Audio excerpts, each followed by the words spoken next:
siang makan malam. Kalau perlu snacknya juga crackers dari beras, ya kan? Kerupuk beras.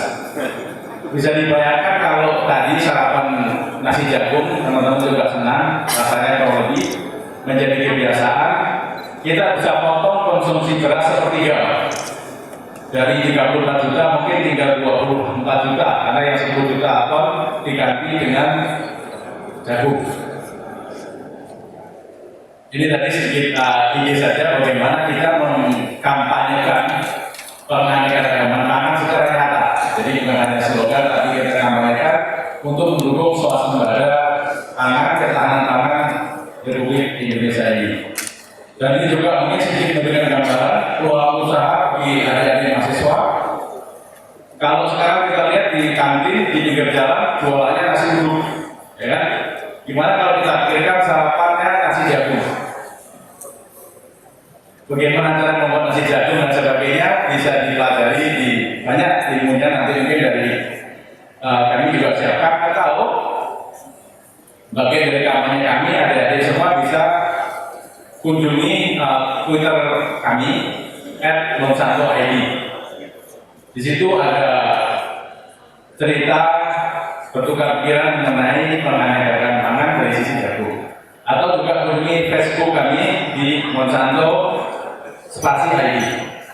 Bagi rekan-rekan semua yang memberikan komentar pada acara hari ini, tadi ada pembicara pertama dari Ibu Retno, kedua dari Pak Agus, ketiga dari Bu Murmala, keempat Pak Winarno, terakhir saya. Komentar yang terbaik akan ada hadiahnya. Jadi dari panitia sudah menyiapkan iPhone, smartphone ya.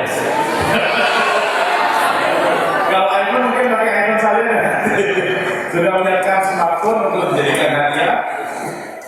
Kunjungi alamat Twitter kami dan untuk memberikan komentar terkait nanti akan bisa diberikan smartphone dan beberapa hadiah lainnya yang cukup menarik. Baik, masuk ke sesi intinya mengenai bioteknologi, peranan industri dalam mendukung solusi pangan dan ketahanan pangan dengan bioteknologi.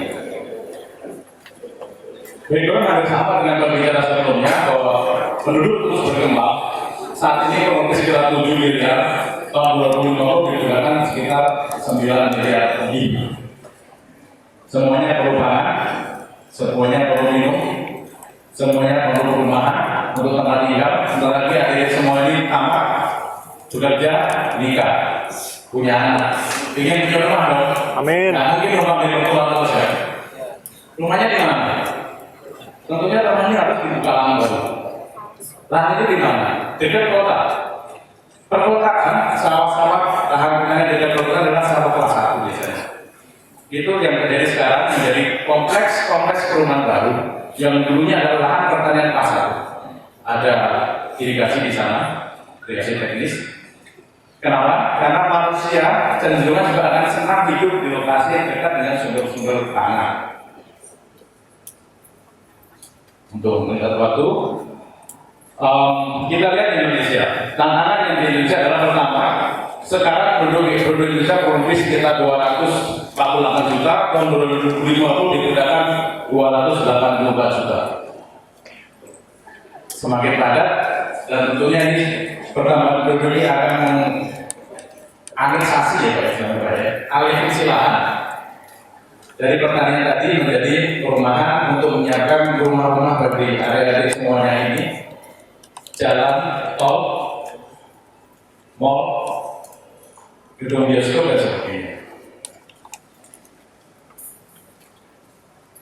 Perubahan ekonomi juga kita tahu Indonesia tetap salah satu negara yang pertumbuhan ekonomi tetap jalan, diperkirakan tahun depan sekitar 6%. Artinya apa? Akan meningkatkan jumlah kelas menengah dengan penghasilan lebih baik, yang tentunya ini akan meningkatkan demand kepada protein. Jadi sejarahnya kalau dulu waktu saya kecil, kalau sarapan itu cukup nasi, pakai telur. Saya beberapa itu masih 4 orang, ibu saya anaknya 6. Waktu saya masih kecil 4, itu satu telur itu ada digoreng, dipotong jadi 4. Jadi satu anak dapat seperempat untuk sarapan. Sekarang sarapan kayak tadi ada empal, masih minta lagi ada ayam, masih ada tempe, ada tahu. Jadi demand untuk protein itu semakin tinggi, gizinya semakin tinggi, artinya apa? Demand terhadap produk-produk protein juga semakin tinggi. Sementara tadi kita sampaikan demand semakin berkurang. Alih fungsi lahan di Indonesia kurang lebih 100.000 hektar per tahun. Bayangin, 100.000 hektar per tahun lahan produktif berubah menjadi peruntukan lain. Paling besar adalah untuk rumah. Demand semakin naik. Sekali lagi, dari mana kita mendapatkan sumber itu?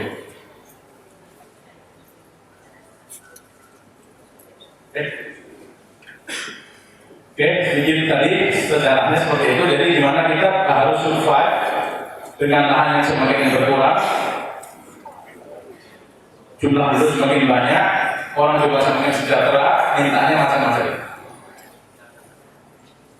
Nah, kita bisa sedikit buat kami dari Monsanto dan juga di sini ada tadi salah satu sponsor yang lain, Syngenta punya produk jagung. Jadi kita sedikit promosikan tentang jagung ini. Jadi apa sih itu jagung? Apa itu jagung? Jadi jagung kalau teman-teman semua perhatikan, kita bisa makan ayam setiap hari, ya kan? Baik itu di warteg, ataupun di kantin, atau di KFC, atau di McDonald's, itu karena adanya jagung. Jadi karena ketersediaan jagung, sehingga ada pakan ternak, kemudian diumumkan kepada ayam, dan itulah menjadi akan tersedia dengan cukup kita semua. Beda dengan waktu saya kecil, ayam itu kalau mau ayam harus beli ayam kampung, kalau nggak pelihara sendiri itu 1 tahun lebih baru bisa dipotong. Jadi makan ayam dulu itu kalau pertama lebaran, lebaran potong ayam, kalau nggak lagi sakit, supaya senang karena itu sembuh dipotongin ayam. Selebihnya dulu itu kalau nggak ada kondangan ya Pak ya, ada kondangan dapat berkatan, itulah kita makan. Nah sekarang ayam bisa tersedia setiap hari karena adanya jagung. Jagung dari mana? Nah kita cerita lagi baginya.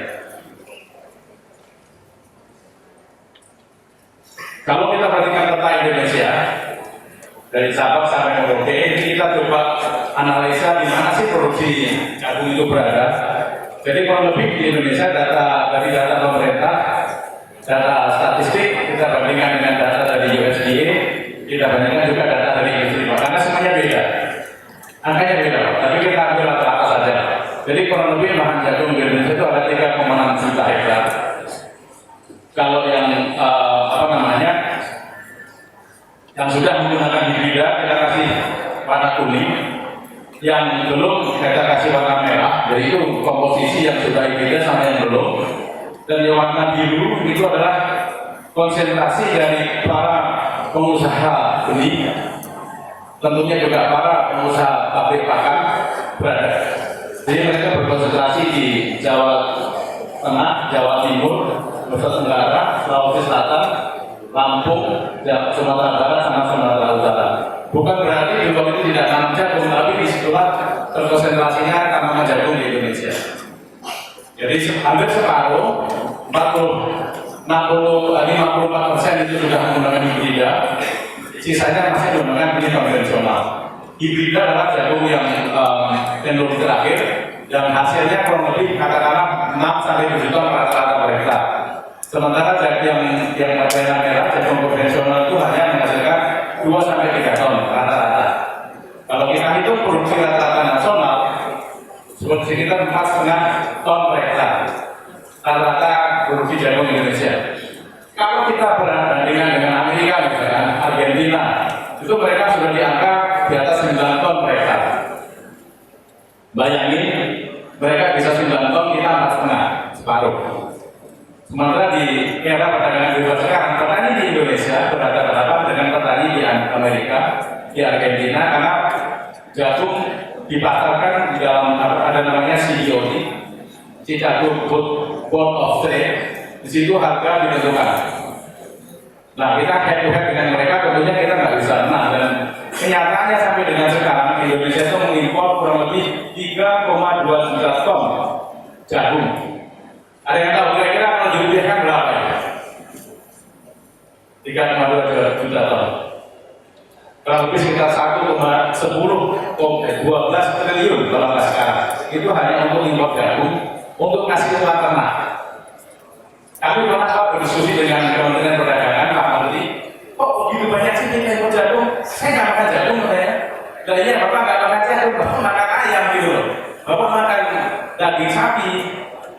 Emang beliau muslim, jadi dia nggak makan daging babi. Kalau yang muslim, kalau nggak muslim, itu makan babi. Dan itu kebutuhannya sangat tinggi. Nah, itu sekitar belakang.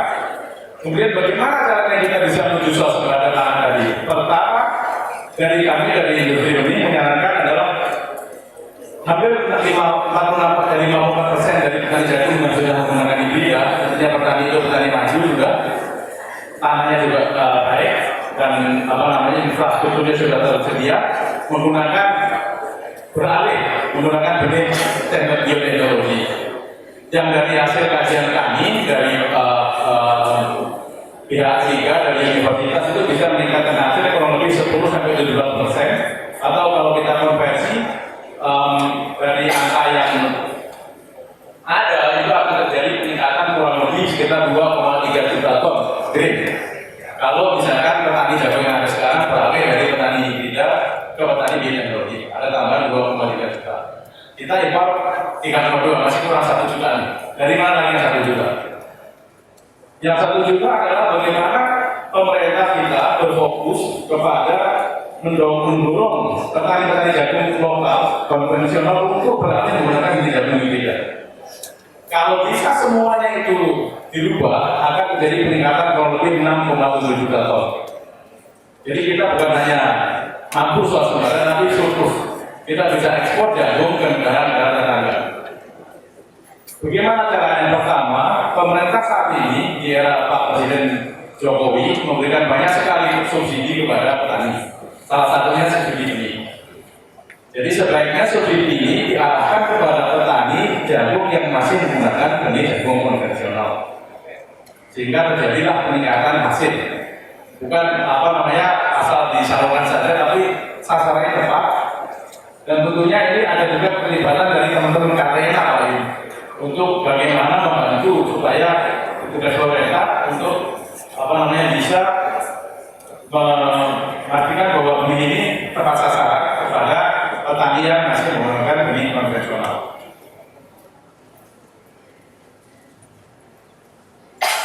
Sedikit menyangkut Monsanto, karena bukan dari Monsanto saat ini kami sudah bekerja kurang lebih sekitar 30 tahun di Indonesia dan punya salah satu pabrik kami di Mojokerto, Jawa Timur.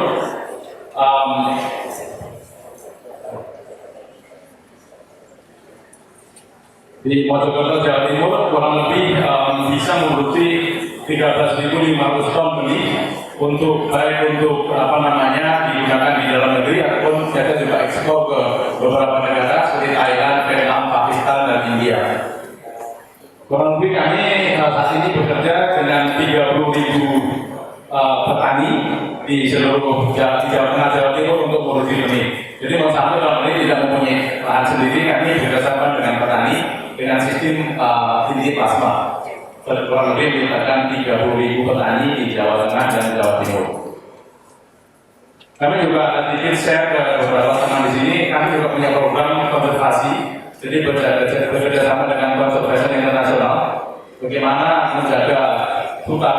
Dalam ini proyeknya ada di Sumatera Utara, di Papua Barat. Tapi di saat yang sama, bagaimana meningkatkan pendapatan dari petani yang hidup di sekitar situ. Jadi kalau kita ngomong saja bagaimana dijaga hutannya, tapi masyarakatnya juga sengsara, tentunya mereka akan kembali ke hutan untuk memperbaiki. Salah satu program kami dan program CSR kami fokus namanya WASH, Water Access Sanitation and Home. Kurang lebih sejak tahun 2012 memberikan manfaat kepada 15.000 keluarga di Jawa Timur, Jawa Tengah. Fokus pada akses untuk mendapatkan air bersih, pembangunan rumah, toilet bersih untuk di rumah-rumah, dan sanitasi. Jadi ini sedikit fokus mengenai program CSR kami. Oke, mungkin pas 5 menit terakhir adalah sekali lagi kunjungi alamat Twitter kami, karena sekarang zaman digital sosial media. Untuk Twitter @monsanto_id seperti ini, untuk Facebook monsanto_id. Kasih komentar, ada hadiahnya. Mungkin itu lagi dari saya. Sekali lagi terima kasih, dan sekarang memang eranya bioteknologi. Tadi dari komentar sebelumnya disampaikan bahwa sudah ada sejak tahun 96. Tahun ini akan ada ulang tahun yang ke-20 penggunaan bioteknologi di seluruh dunia. Jadi mungkin ada cukup banyak kampanye nanti. Dan sampai dengan sekarang belum pernah terjadi suatu kasus orang sakit, orang meninggal karena makan makanan bioteknologi. Jagung yang teman-teman tadi makan pada sarapan itu mungkin juga ada bioteknologi. Tadi ada tahunya itu dari kedelainya impor dari Amerika, bioteknologi. Ya kan? Tadi ada ayamnya makan jagungnya jagung bioteknologi. Jadi semuanya kita sudah makan produk bioteknologi. Mau nggak mau, suka nggak suka. Kalau ada suka makan kecapnya dari kedelainya juga impor dari bioteknologi. Nah, sekarang pilih mana? Kita mau produksi di sini atau kita tetap impor saja? Kita subsidi petani Amerika, kita subsidi petani di Argentina, kita subsidi petani di Brasil. Tapi saya rasa kita bisa ya. Kita tanam di sini untuk kesehatan kita, untuk kita menjadi bangsa Indonesia menjadi maju. Bukan kafir Pak. Tadi Pak Agus sudah statementnya bangsa Jepang 174 cm, kita 158 turun. Standar, ya kan? Kenapa? Udang yang bagus-bagus dikirim ke Jepang, kepalanya dipotong, ditumbuk jadikan terasi, kasihkan kita, ya kan? Atau ditumbuk campuran kurang, kasihkan ke kita. Yang bagus-bagus ekspor. Mestinya kita makan yang bagus, ya kan? Mungkin itu statement dari saya. Terima kasih. Assalamualaikum warahmatullahi wabarakatuh.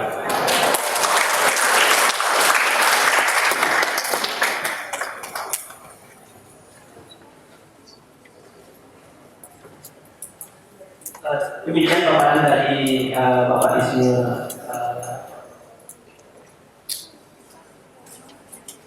dari Kristanto.